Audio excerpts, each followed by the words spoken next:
So a message for all of you young people as we are.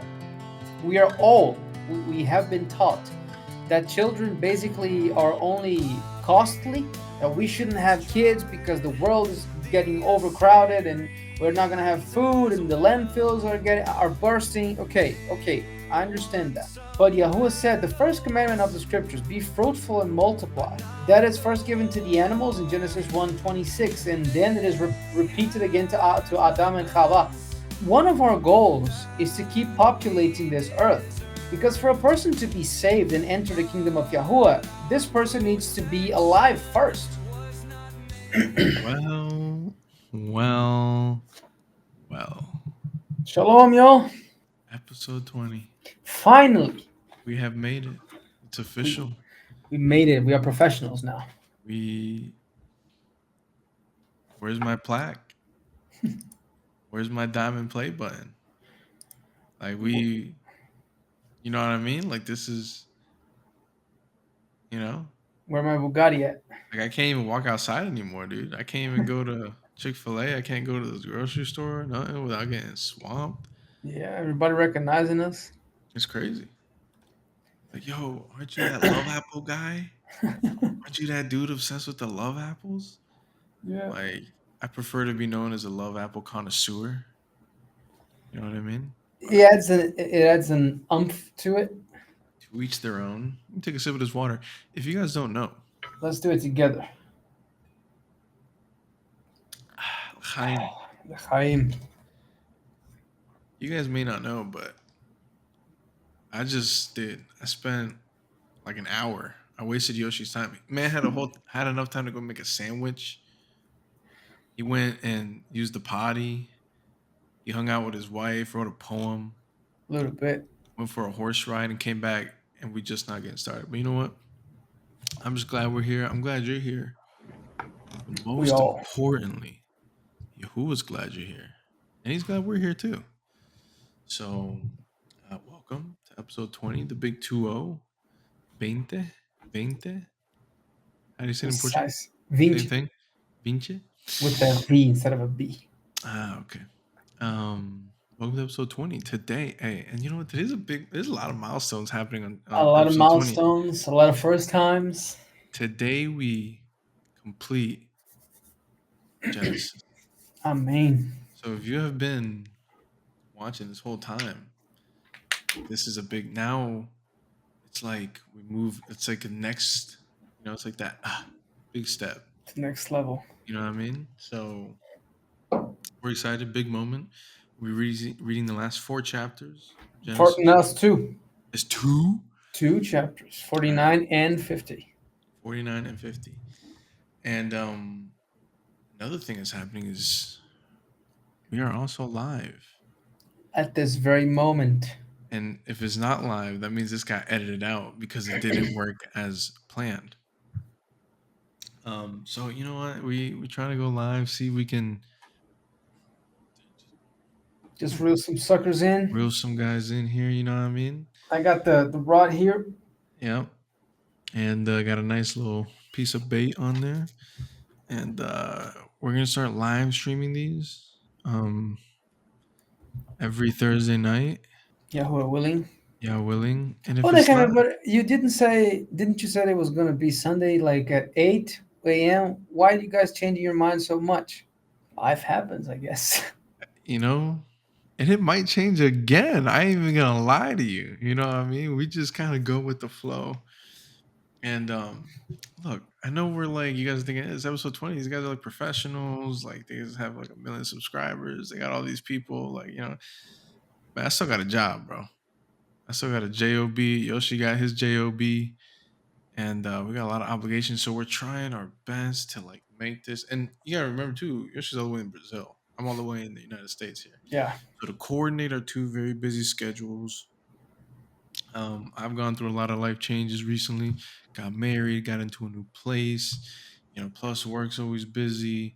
It's just, we're trying to find a good balance of making sure we're giving you who the time he deserves for this. And And also not to make something sloppy, like we're trying to do our Yeah, best in this thing, not to just do anything, but to try to do the best we can. So that takes a little bit of planning and coordination.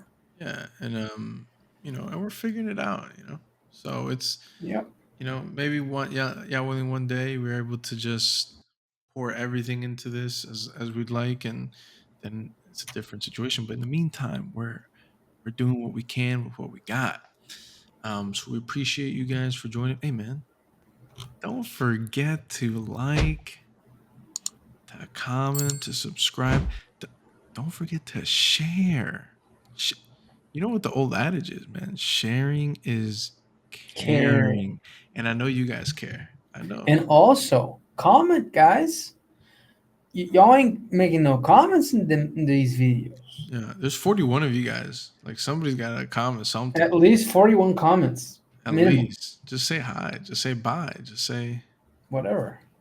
Yoshi, that's a nice sword you got back there. That's a nice drum set. You know what I mean? Yeah. Nechemyah, when are you gonna hang your painting? You know what I mean? Something. Just comment something, dude.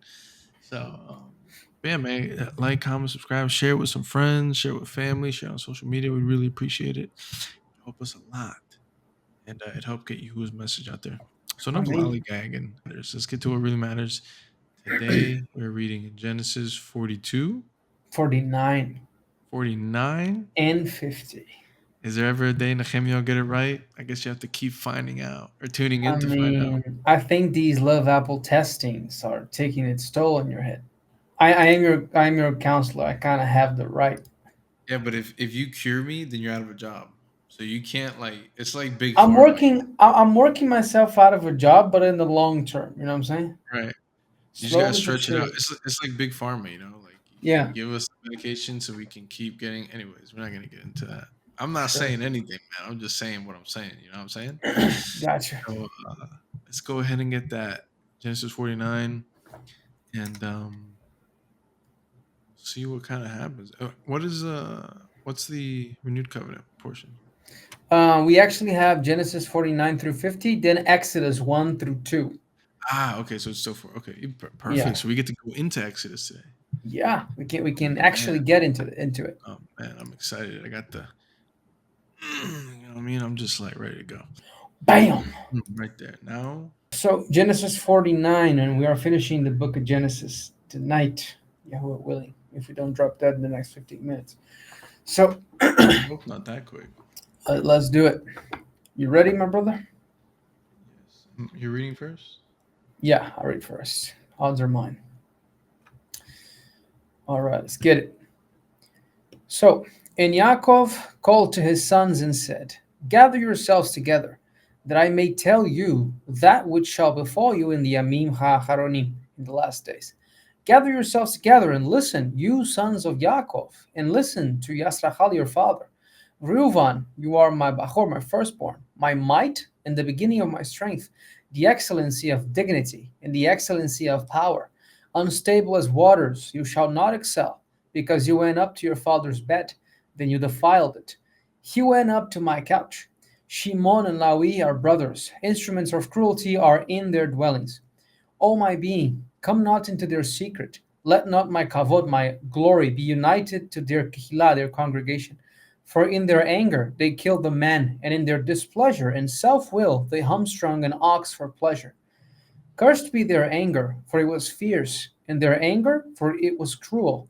I will divide them in Yaakov, and scatter them in Yasrahal. Yahudah, you are he whom your brother shall halal shall praise. Your hand shall be on the neck of your enemies. Your father's children shall bow down before you. Yahudah is a lion's whelp. From the prey, my son, you have gone up. He stooped down. He couched as a lion and as an old lion. Who shall rouse him up? The scepter shall not depart from Yahudah, nor a lawgiver from between his feet, until Shiloh comes and the things reserved for him. To him shall the gathering and the expectation of the nations be. So, who is this Shiloh guy? You asking Basically, it me? Oh, starts. Basically, yeah, I was asking you and everybody else together. But uh, basically, the definition of an apostle comes from this word, Shiloh, Sholiach, a sent one. So we were talking about who before? Yahudah, the tribe of Judah. So basically, this Shiloh guy, he needs to come, and he shall be the hope and the expectation of the nations. And who is from the line of David, that is from the line of Judah, that is and was and will ever be the expectation of the nations? Messiah Yahusha. At this point, he was just known as the word of Yahuwah, or Davarti Malkitzedek, or my word Melchizedek. So at this point in this prophecy, this was thousands of years in the future. And we are talking about the Messiah also, because in the book of Romans is one of the best ones to get this as an example.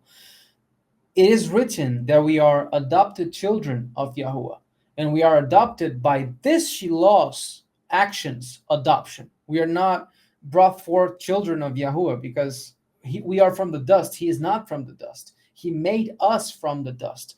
But this man, this Yahusha, before he was known as Yahusha, he basically had purchased us before the foundation of the world.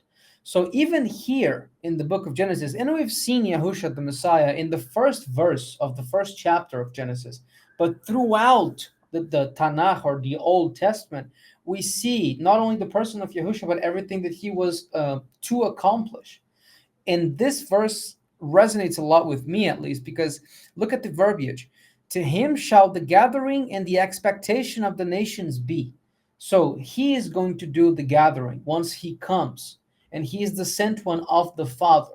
So to me, that is a beautiful picture of what Yahushua was coming to do: gather and be the expectation, be the hope of the nations. Because in him there is no more Greek, nor Jew, nor Aramean, nor male, nor female, but everybody through Messiah can and is saved by his resurrection. By the blood we are cleansed, but by the resurrection we are saved. So just wanted to throw this out there for everybody. Verse 11. Binding his foal to the vine, and his donkey's colt to the choice vine. He washed his garments in wine, and his clothes in the dung, and the blood of grapes. His eyes shall be red with wine, and his teeth white with milk. Zavulun shall dwell at the haven of the sea, and he shall be for a haven of ships, and his border shall be to Sidon. Yissachar is a strong donkey, couching down between two burdens. And he saw that rest was good, and the land that it was pleasant, and bowed his shoulder to bear, and became an avad, a servant to tribute. Dan shall judge his people as one of the tribes of Yasrachal. Dan, by the way, means judge. Dan shall be a serpent in the darach, in the way, an adder in the darach that bites the horse's heel, so that its rider shall fall backward. I have waited for you, Yahuwah, O Yahuwah, God. A troop shall overcome him, but he shall overcome at the end. Out of Asher, his lacham, his bread shall be fat, and he shall yield royal dainties. Naphtali is a deer let loose. He gives beautiful words.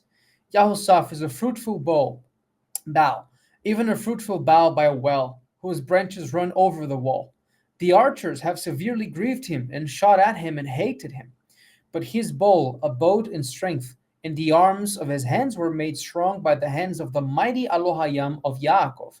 From there comes the shepherd, the stone of Yasrachal, even by the Al of your Abba, your father, who shall help you, and by the Almighty, who shall bless you with blessings of the Shamayim above, brachot, blessings of the deep that lies beneath, blessings of the breasts and of the womb.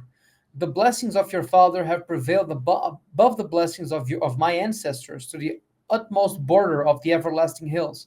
They shall be on the head of Yahusaph, and on the Keter, the crown of the head of him that was separate from his brothers. Benjamin shall tear as a wolf.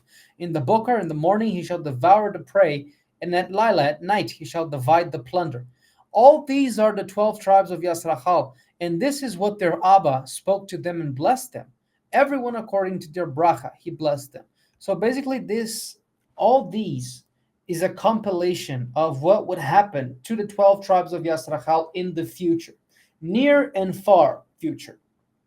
And there are a few studies. I believe even Shalom made a study about this, that through this prophet, this whole gigantic prophecy here in Genesis 49, we can have a some sort of a pretty good idea of who belongs to which tribe based on the characteristics said here for each tribe of Yasrachal. Because nowadays we don't have any records that can verify by last name, and also we had a lot of pogroms, a lot of exiles, a lot of Holocaust, a lot of persecution. So a lot of people had their names changed. So we technically have no idea who belongs to what tribe.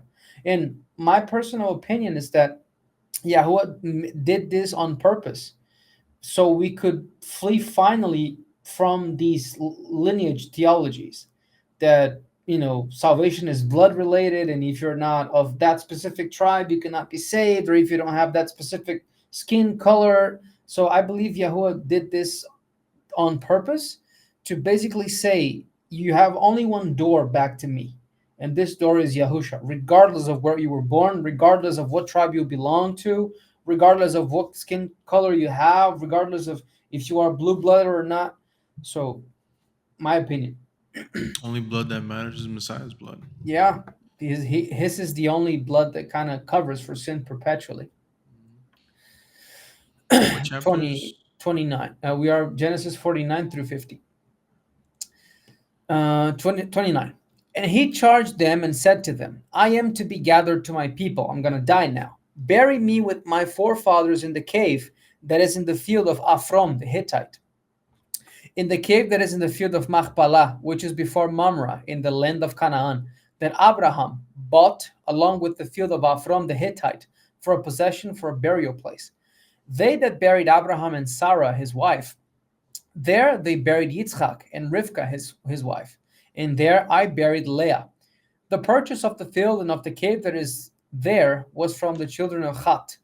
And when Yaakov had made an end of commanding his sons, he gathered up his feet in the bed and yielded up the Ruach, the spirit, and he was gathered to his people. So this is the deathbed scenario of Yaakov, our forefather, Jacob, Yisrael. Amen. Okay. Nehemiah, Chapter you 50. you up to bat. Let's get it. And Yosef fell upon his Abba's face and wept upon him and kissed him. And Yosef commanded his Avadim, the physicians, to embalm his father. And the physicians embalmed Yashrael. And 40 days were fulfilled for him, for so are fulfilled the days of those who are embalmed. And the Mitzrayim mourned for him 17 days. So we see not only did his own family mourn for him, but even the Egyptians, even those outside the guy. That's the kind of impact that he had. Right? And he was the father of the governor. So technically, they only knew him for 17 years, Mm. Israel. But in those 17 years, that was the sheer impact that he imprinted in everybody there. Mhm. 4. And when the days of his mourning were past, Joseph spoke to the Bait, the house of Pharaoh, saying, If now I have found chen in your sight, in your eyes, please speak to Pharaoh, saying, My father made me swear, saying, See, I desire to die in my grave that I have dug for myself in the land of Canaan. There shall you bury me. Now therefore let me go up, please, and bury my Abba, and I will return again. And Pharaoh said, Go up and bury your father, even as he had made you swear. And Yosef went up to bury his father, and with him went up all the servants of Pharaoh, and the Shamashim of his Bait, and all the Shamashim of the land of Mitzrayim. That's the elders, right? Yeah. And all the Bait, verse 8, and all the Bait of Yosef and his brothers and his father's Bait, only their little ones and their flocks and their herds they left in the land of Goshen. And there went up with him both Merkavot, chariots, and horsemen, and it was a very great company. And they came to the threshing floor of Atad, which is beyond the Jordan River, and there they mourned with great and very severe lamentations. And he mourned for his Abba, Shava Yamim, 7 days. Yeah. Just made that up, okay. Thought it was 7. That's it. Sitting Sheva, even the Jewish people, they do that to this very day, the custom of um, having at least 7 days of mourning for their dead. And when the inhabitants of the land, the Canaanites, saw the mourning in the floor of Atad, they said, This is a severe mourning for the Mitzrayim, for the Egyptians. Therefore, the name of it was called Chaval Mitzrayim, which is beyond the Jordan. And his sons did to him according to all he commanded them. For his sons carried him into the land of Canaan and buried him in the cave of the field of Machpelah. that Abraham brought along with the field as a possession for a burial place from Ephron the Hittite before Mamre. And Joseph returned into Mitzrayim, he and his brothers, and all that went up with him to bury his father, after he had buried his father. And when Joseph's brothers saw that their Abba was dead, they said, Joseph, maybe will hate us and will certainly repay us all the evil that we did to him. And they sent a messenger to Joseph, saying, your Abba did command before he died, saying, so shall you say to Joseph, please forgive the trespass of your brothers for their sin, for they did to you evil. And now we beg you, forgive the trespass of the servants of the Elohim of your father. And Yosef wept when they spoke to him. And his brothers also went and fell down before his face. They said, see, we will be your servants. Again, another, uh, what's the word I'm thinking of? Another confirmation of the dream that Yosef had as a child that caused Yep. this whole debacle in the first place. Right Yeah. here, they are now saying, oh, we're going to be your servant. We're going to be your servant. And this is exactly what he said. Um, this is exactly what he was saying was in his dream. Yep. And also, I love the beautiful picture of all the tribes of Israel bowing down before Yahusha. Because remember, as we have been Yeah, yeah. following in the episodes, the whole life of Yahusaf is a picture of Messiah's work and everything that he would do when he came to the earth, and afterwards in the return. Now that we are understanding about the 70 A.D., not new doctrine because it has been there this whole time. It's just a new understanding for us. Stored. Yeah, it's restored. So we have been understanding that Yahusaf is a picture, is a show and tell of everything that Yahusha would do. And now we see again all the tribes bowing down before Yahusha once again.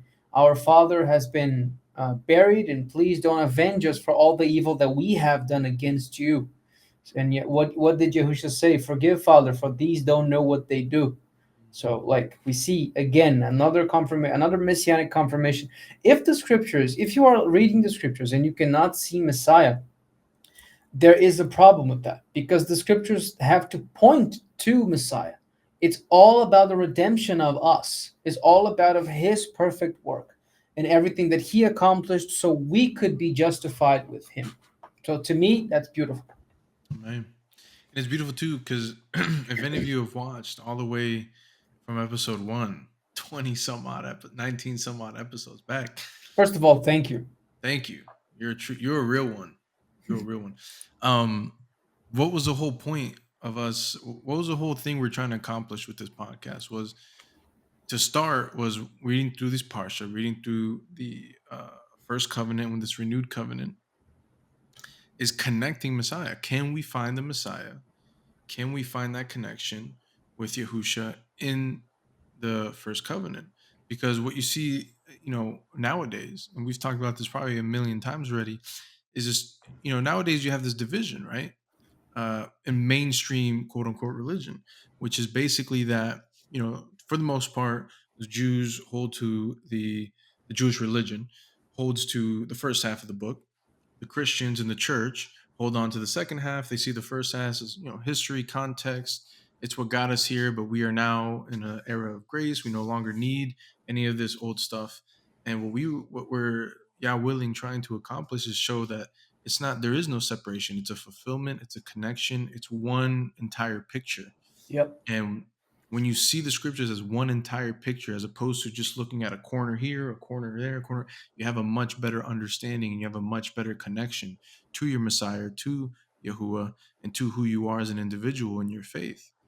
Not Yep. just a Gentile, not just a Jew, not just from the tribe of Benjamin or the tribe of Joseph. And nothing. No, you are Israel.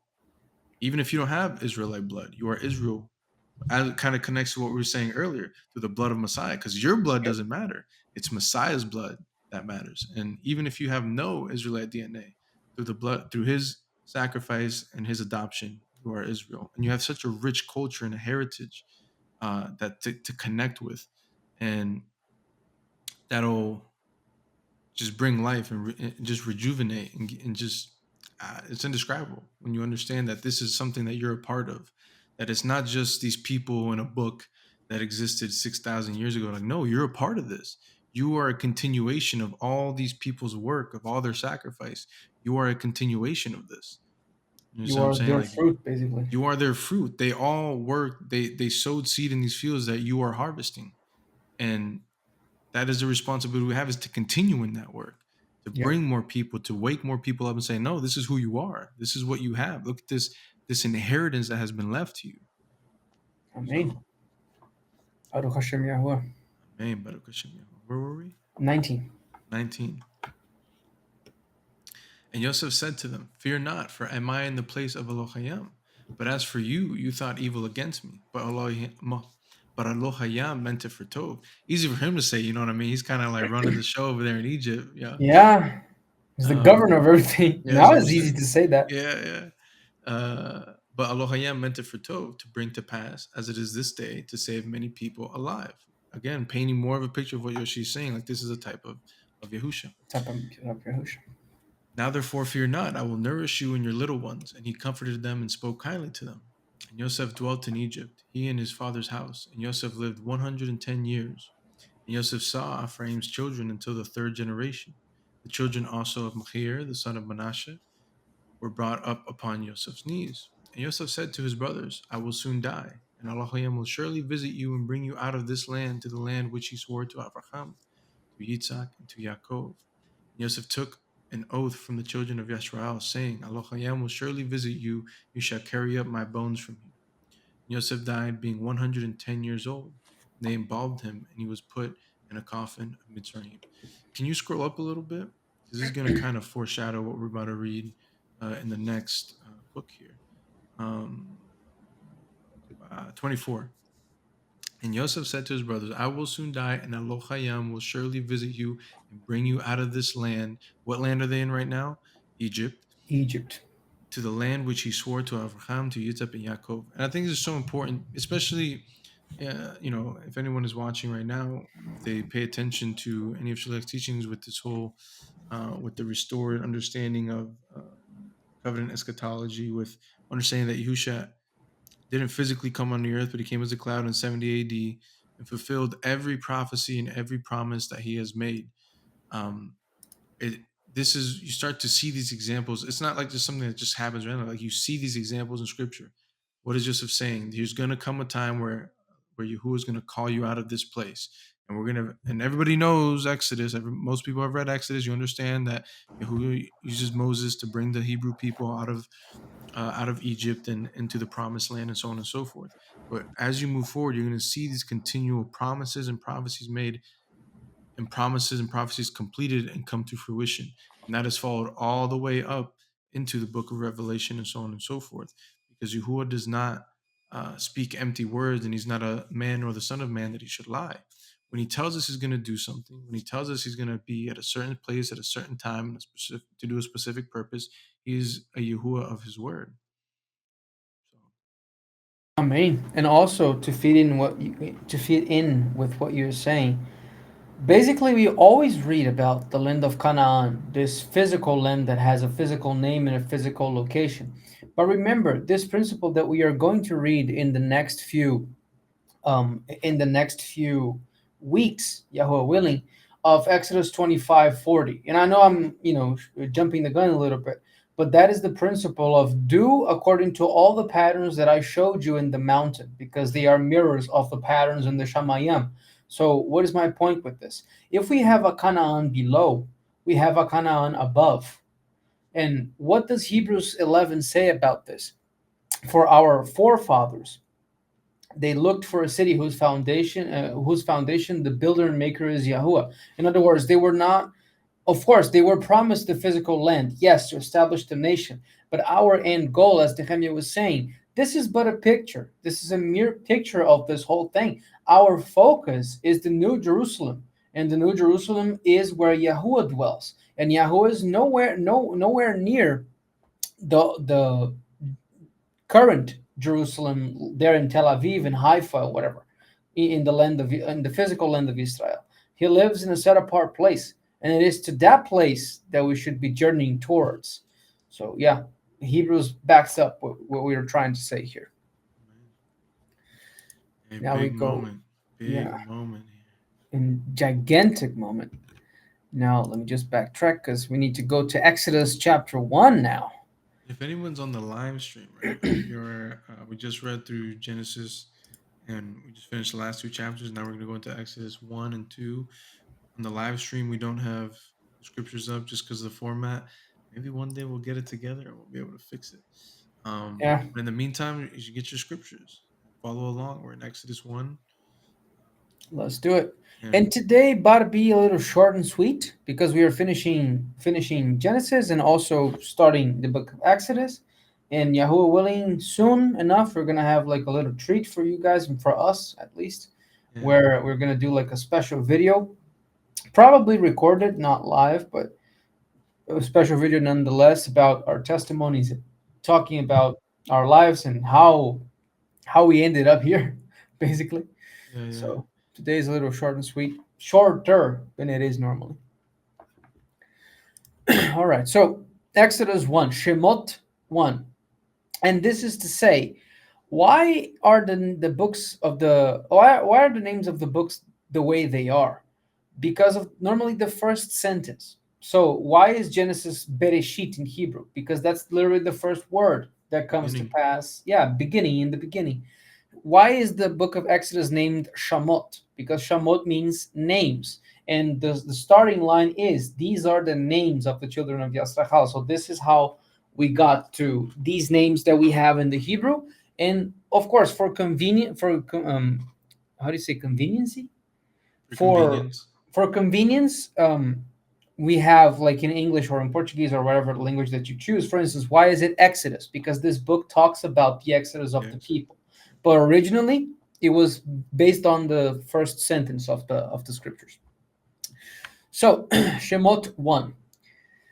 Now these are the names, the Shemot of the children of Yisrachal, which came into Mitzrayim, Egypt. Every man in his household came with Yaakov, Jacob. Reuven, Shimon, Lawi, Yehuda, Yisachar, Zevulun, Benjamin, Dan, Naphtali, Gad, Asher, and all the beings that came out of the loins of Yaakov were 75 beings. For Yahusaph was in Mitzrayim already. And Yahusaph died, and all his brothers, and all that generation. And the children of Yisrachal were fruitful and increased abundantly, and multiplied, and became exceedingly mighty, and the land was filled with them. Now there rose up a new king over Mitzrayim, who knew not Joseph. And he said to his people, see, the people of the children of Yisrachal are more and mightier than us. Come, let us do wisely with them, lest they multiply, and it come to pass that when there comes upon us any war, they join with our enemies and fight against us, and then leave the land. So a message for all of you young people as we are. We have been taught that children basically are only costly and don't value for nothing, and that we shouldn't have kids because the world is getting overcrowded and we're not going to have food and the landfills are bursting. Okay, I understand that. But Yahuwah said the first commandment of the scriptures, be fruitful and multiply. That is first given to the animals in Genesis 1:26, and then it is repeated again to Adam and Chava. One of our goals is to keep populating this earth, because for a person to be saved and enter the kingdom of Yahuwah, this person needs to be alive first. So this is part of our job, to have children. And it is written in the scriptures, I just don't remember the address of it, but it is written that the children of men are the inheritance that Yahuwah gives to us. So I say this having thought about children very, very badly before. I used to frown upon, this idea. I didn't like that idea. Didn't enjoy that thought. Let's put it that way. But I've come to understand, and I'm still in the process of understanding that, despite the fact that sometimes we think about it and we don't like the idea, this is part of our job. This is part of what Yahuwah expects of us. One Right. of the reasons why Islam is conquering Europe is because of this. The plural Hmm. marriage is not contested because everybody is afraid of them. Nobody's up to par to say anything. They have multiple wives, multiple children. The next 2 or 4 generations, all the European parliaments are going to be Islamic. So we could do the same, but we are still holding on to those Greco-Roman ideas that children are devils and we're not supposed to have them, and we are supposed to be independent and let our generations and our lineages die. So technically, it's upon us. It's an anti-human perspective that I feel like has definitely taken root in this generation and these upcoming generations. When you're ready to make those babies, Yoshi, let me know. I'll get you some love apples, free of cost. You know what I Of mean? course. But yeah, it's just especially, and I don't want to get too deep into this covenant eschatology because I am not well versed enough to We go are in depth not. into that. Yeah, we are not well versed enough to get into depth into that.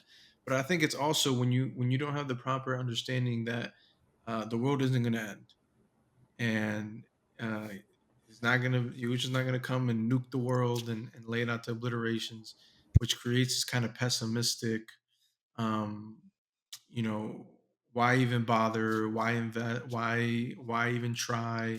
Who cares? Kind of nihilistic attitude. And you understand that this earth is going to continue on. This is earth is Yahuwah's field. We are his crop, and this is where he comes to harvest, to plant and to harvest. Yep. And why would he destroy his garden? Why would he destroy his vineyard? Makes no He sense. uses this to raise up his crop so he can harvest it in due season. And when you have that understanding, it gives you more of that hope to like, no, let me create uh, let me be fruitful, multiply, bring more children that can I can raise up in stewardship for Yahuwah to bring more light into this world, and not just kind of leave it as forsaken and it's gonna be blown up and the Earth is gonna crash into Mars and it's just GG. You know what I mean? Like no, like Yeah. there we need to do the work here.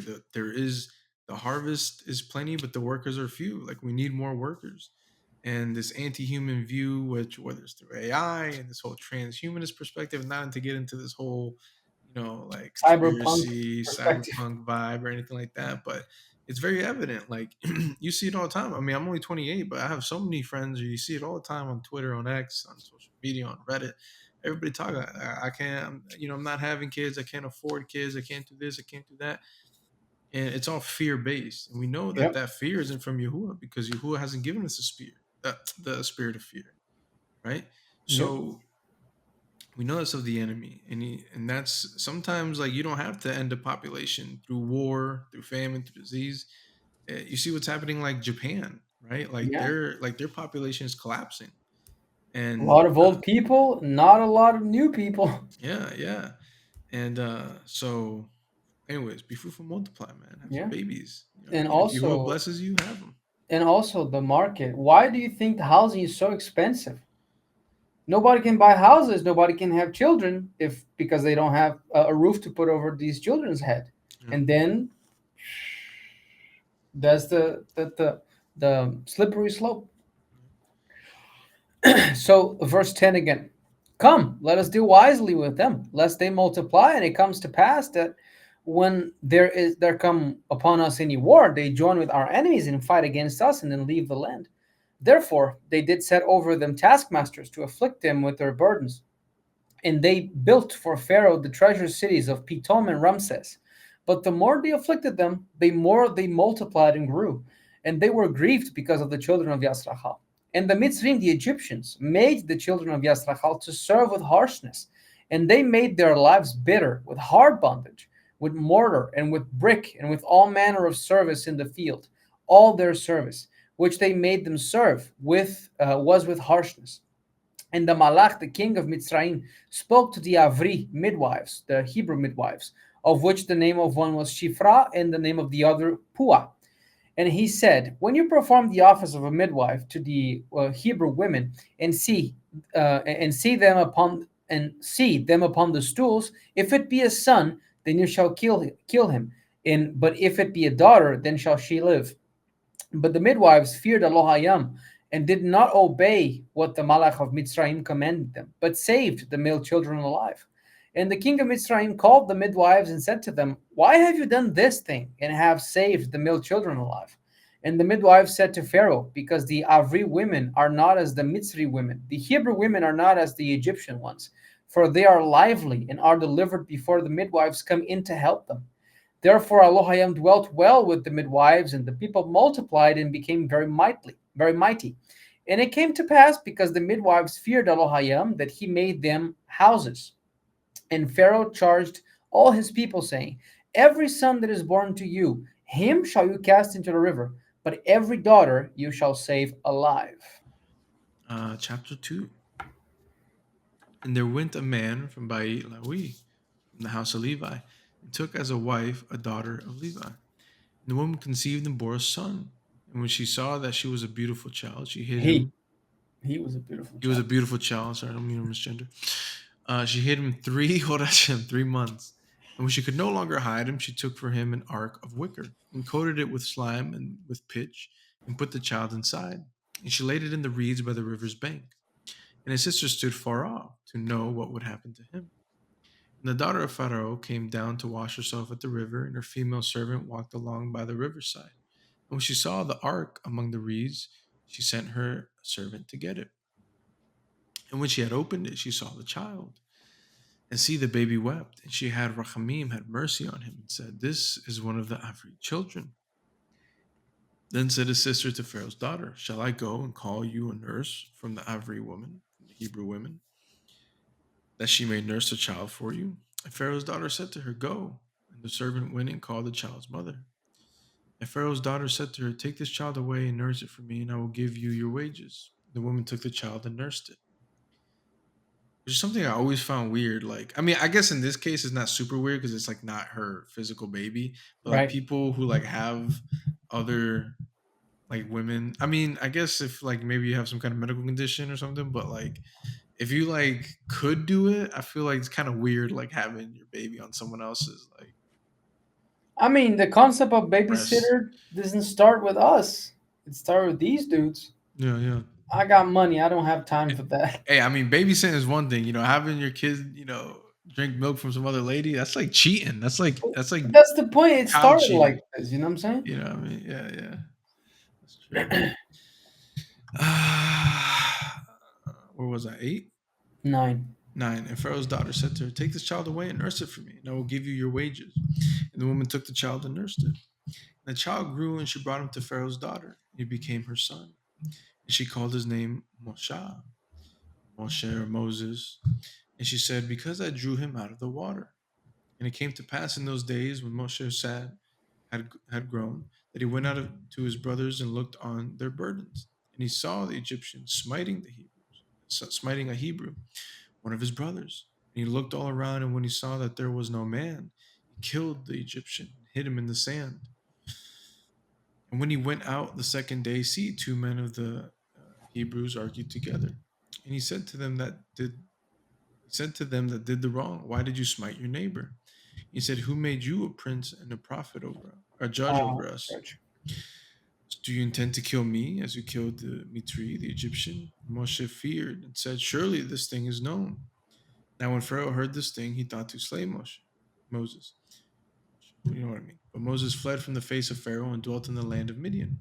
And he sat down by the well. You know what? I don't know if you ever seen this movie, but every time I read through this, when I was a kid, I watched it was a Disney movie. Yeah, I remember It was that. what was it called? Um, I think a Prince of Egypt or something Prince like of that. Egypt. Yeah, yeah, yeah. And it's funny because in the I don't remember this part in the movie if they even showed like that Pharaoh actually wanted to kill him. I don't I don't think remember, it man. It's showed been that, so long. but I did like that movie as a kid. Yeah, it was a nice thing. I think they still got it on Netflix, I guess. Yeah, but they made a bunch of weird stuff now. Like they changed Disney. It's weird. I Yeah. don't know. A lot of people don't like Disney. But anyways, moral of the stories. I'm just trying to say when I was a kid, the animated it gave me little chills as a kid. So Yeah, it it was served for nice. something perhaps. Um, 16.